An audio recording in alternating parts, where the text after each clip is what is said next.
можете дать советы для наших юных студентов и юных учеников насчет январских НТ? Какие советы вы могли бы дать?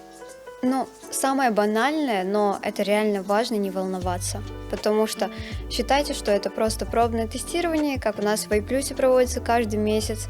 То есть это просто пробная попытка, чтобы ты вообще почувствовал всю эту атмосферу, понял, что за вопросы вообще там приходят. То есть, ну, это не так важно, и это не решает вообще твою жизнь. Да, я с ней согласен. На самом деле, многие одиннадцатиклассники вот очень парятся насчет ЕНТ.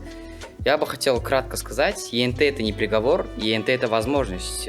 Поэтому я советую вам воспользоваться этой возможностью, поступить на грант, не знаю, так. Главное не волноваться. В общем, ЕНТ это как бы, что бы вам ни говорили родители, учителя, главное быть уверенным в себе, уверенным в своих знаниях и со спокойной душой пойти на НТ, сдать его.